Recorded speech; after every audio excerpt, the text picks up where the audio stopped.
Now came September. Schools were now open and students were gone back to school. Chipo's hopes were up. She had just gotten a job in a factory to pack candies and nuts. The first day was a terrible one. It was Judy who discovered this job and came to pick Chipo to go with her to work. The requirement to qualify was having safety shoes. Chipo didn't have the type of shoes since she had just come and it was her first time to look for a job. They had just discovered the Goodwill store, which was a charity shop which sells mostly second-hand clothes. They did not waste a lot of time before they took the first TTC bus to the store. Unfortunately, they could not find the right size of the shoes she needed. Time was not wasted before they came up with Plan B. They rushed back to the bus stop and went straight to the Salvation Army store, which was also a charity shop the same as the Goodwill. They were lucky enough to get the right size they wanted, and the shop was also having a sale of 50% off. The following day was a new beginning. Chipo and Judy woke up so early to catch the first bus to work. As they got into the factory, Chipo was surprised to see the way the conveyor belts were running. They were each put to their respective belts where they were supposed to be working. Chipo's job was to pack packets of candies into some boxes, whilst Judy's was to pack nuts. Their conveyor belts were next to each other, which gave them advantage of crossing over to each other to eat what each of them would be packing. The excitement of eating chocolates was showing on Chipo's face. Without wasting time, the supervisor came to instruct them what they were expected to do. The packages were coming so fast and the whole table was full with the packets with no time and some were falling on the floor. The supervisor came screaming at Chipo. "What kind of nonsense is this?" he shouted at Chipo as he was picking the candies from the floor. "Oh, I'm sorry, it's my first day to do this, but I promise I will do my best," answered Chipo with a shaky voice. He ordered the machine operator to stop the conveyor belt. He then helped Chipo to pack all the packages and stayed with her for about 30 minutes, showing her what to do. Before the first break, Chipo was now a bit more comfortable and faster. "Do I really need to this?" Chipo was heard talking to herself by another African lady who said that she came from Ghana and claimed to have worked at this place for about 14 years. 14 years, are you joking? Exclaimed Chipo at this lady with disbelief. Chipo was getting a minimum wage of about $7 per hour, and she imagined how that lady was surviving with that kind of money. "Oh, I get $12 an hour because I work here full-time. I don't work with agencies like you guys," said the lady. Even though she tried to make herself feel bigger than Chipo, she saw it in Chipo's eyes that she was far from impressing her at all. At break time, Chipo got to see a lot of people from different parts of Africa. Most people who worked at this company were from the Caribbean. The way the Caribbeans were looking at Africans was as if they were more superior to them. Chipo improved her working speed within a short period of time that each time there was a need for people to work overtime, she and her other friends would be the first ones to be selected to come. The supervisor was impressed with the way Chipo and her friends were working. Despite having a job, it was not easy to adjust to this environment that one day she just felt that she needed to go back home. Had it not been for her cousin Ben, Chipo had made up her mind that she was going to get her passport at the immigration and go. She wasn't sure where she wanted to go for sure, but she just wanted to get out of that country. Maybe someplace in Africa. When you come as a refugee, one of the rules was that you have to surrender all your traveling documents at the immigration. This is what saved Chipo from going back. When you're in Africa, people deceive you that you are meant to believe that when you come abroad, it is easy to make money. This is why many people get stressed when they don't see the money. It never rains, but it pours.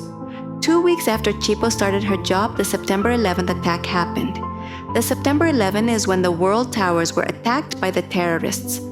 The trade between the whole worlds went down. In fact, the economy of the whole world went down. As a result, trade between countries was affected. The factory that Chipo was working for was also affected as a result of this. Everywhere you were, and everyone was just talking about it. All the TV channels were all America. To Chipo, it was just one of those things which happens every day. After all, there are wars everywhere. Whatever impact this had, Chipo had no idea. It was until after the third day of the attack when where they were working were told that they should not come to work since everything had gone slow. In Diaspora, before you work, the money you are supposed to work for is already finished. When she got her job, Chipo had already started making some plans about spending her money. She already had a budget and goals. The result of this situation brought all her plans back. In that situation, it was difficult to get another job easily, as most of the industries were affected the same way. Job hunting became a bit more difficult and started improving as time went by. They started going back to work little by little until they were there again full-time. As if that was not enough, the pressure which was coming from back home was already too much.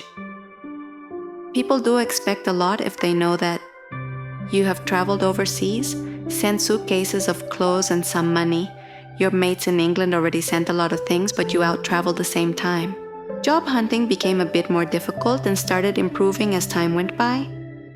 They started going back to work little by little until they were there again full-time. As if that was not enough, the pressure which was coming from back home was already too much. People do expect a lot if they know that you have traveled overseas, sent suitcases of clothes and some money. Your mates in England already sent a lot of things, but you out-traveled the same time. These were some of the statements which Chipo used to get each time she spoke with her family members back home. Chipo had always been honest with them that it wasn't as rosy as they thought. Whatever the people in England were doing to make the money within a short time, she couldn't understand it. Maybe avoiding calling them would be of much help, she thought. In this part of the world, you can't survive on your own. You need some social life to motivate you. Your people are supposed to be your strongholds. They are supposed to encourage you. This was not with her people. They didn't care whether she slept outside or she died of starvation. All what they cared about was to compete with other people in the community. The most expensive dress, which Chipo bought herself in the first 6 months, cost her about $4 from the Goodwill store. She could not buy anything expensive with the kind of life she was leading and the pressure she was getting. She was living just a basic life. She was living on chicken and rice. It got to a point that she didn't have any appetite anymore because of eating the same kind of food every day. This had resulted from a lady who had told her that all other meat was so expensive except for chicken. This had discouraged Chipo from going around other shops to look for different food. She was told that she wouldn't afford it. She only knew one Indian shop which had limited things. Most were Indian food, and the only thing which excited her was the corn flour. Back home, her staple food was sadza or fufu, made from the corn flour. You could not give her anything else but this. You could not deprive her from it. By discovering this shop, she felt so blessed that she invited some of the people she knew from back home to come and shop from there. There were also a few other stuff which were found in this shop that were the same as the ones they had back home. This helped to heal the homesickness and also to have a variety in her diet. Chipo was getting most of her foodstuffs from some food banks, which were also some charity organizations, which helped the less privileged. In most cases, Chipo would spend about $30 to $50 per week on food. With the information which she and Judy were getting about the food banks, the two would travel to other cities to get as much as they could for free. It got to a point when all their kitchen cabinets were full and they did not have enough space to put more. At first it was the excitement that back home you never get anything for free, but here things just fell in place. She could never go hungry. This helped to heal the homesickness and also to have a variety in her diet. Chipo was getting most of her foodstuffs from some food banks, which were also some charity organizations, which helped the less privileged. In most cases, Chipo would spend about $30 to $50 per week on food.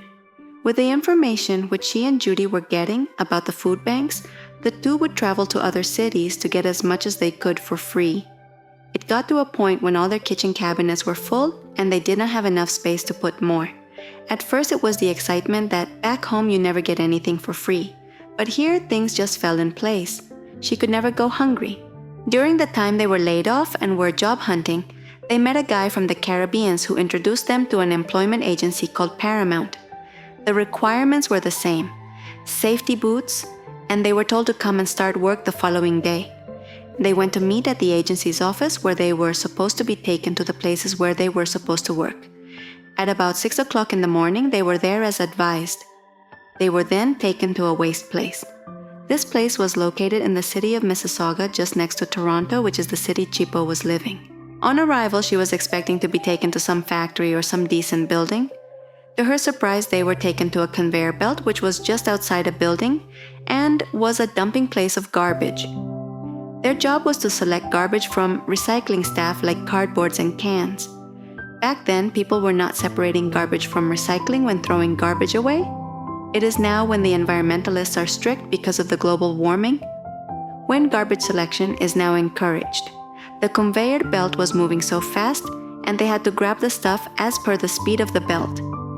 If you leave much recycling on the belt and it continues to go, the supervisor would come to yell at you. This was not a joke at all. The smell which came from the garbage was so unbearable. Although they were given some masks to wear, it didn't. The full-time workers appeared to be so comfortable. I wanted to go back home, but my friend encouraged me stay, continued Chipo. The worst part of the situation was when they stopped the conveyor belt. You would feel so dizzy that if you are not careful, you could fall. The good part of it was that after the end of each shift, you would get your money. It was cash, and if you decide not to come the following day, they wouldn't mind. They worked there for 3 days and quit. The money, of course, was a little more than their first job by about 50 cents per hour.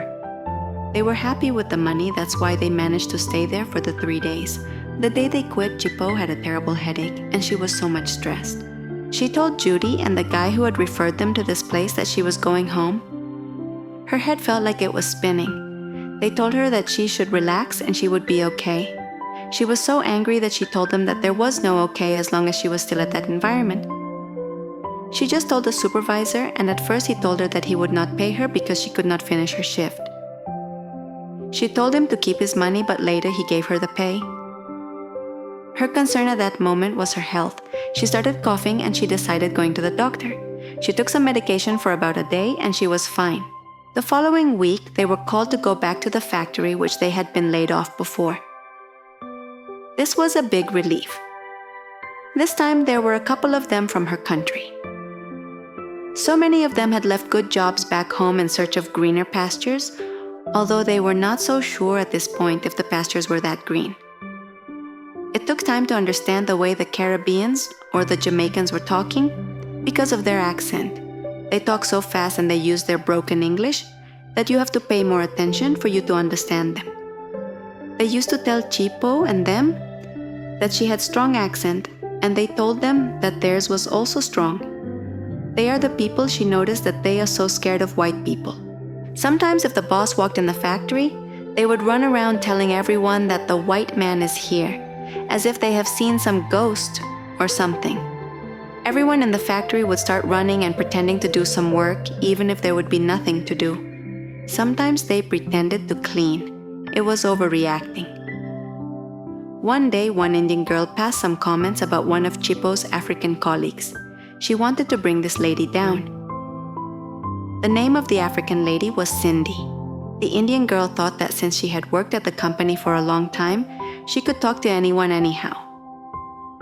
Little did she know that Cindy was short-tempered and she couldn't take any nonsense from anyone.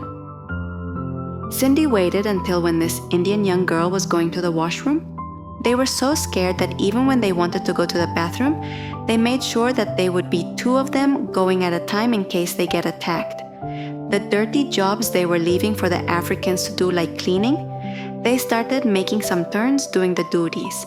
Before this incident, towards the end of the shift, it was only Africans doing all the cleaning and packing all the garbage whilst others were rushing to the bathroom. It was very frustrating, but they were scared that if they asked the supervisor, they might end up being fired, although they felt that they were treated so unfairly.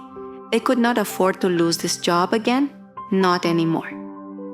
They were working 12-hour shift from Monday to Friday, and usually Saturdays and Sundays they would work 80-hour shifts. With this stress they were going through, they were supposed to spoil themselves a bit, but this was not happening. All the money she was getting, she was sending most of it back home.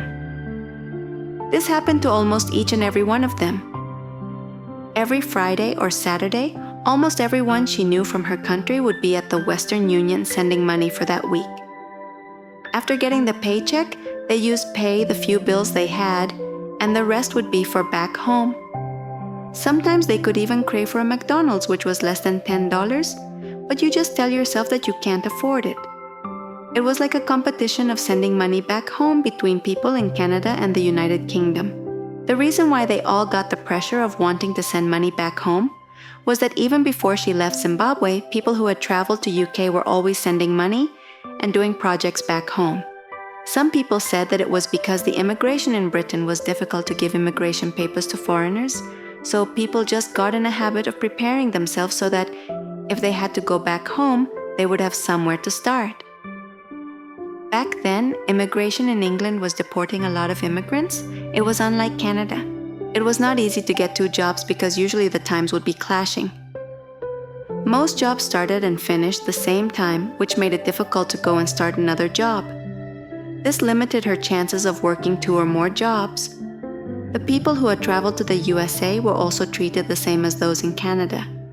Maybe by comparing the two countries, the lifestyle seemed to be the same. Another mistake which most of them were making was updating people back home about the stuff which they used to get for free.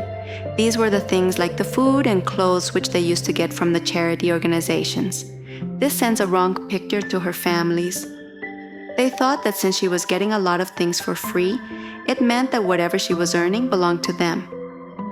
A lot of emergency calls began to come. Even distant relatives that even when Chipo was still back home were not in good books started calling for money. To them, as long as you are abroad, you have suddenly become rich that you could solve every problem. If at some point she told them that she didn't have any money, they would give you comments like, "You are not working hard. Don't be lazy." It was too much pressure.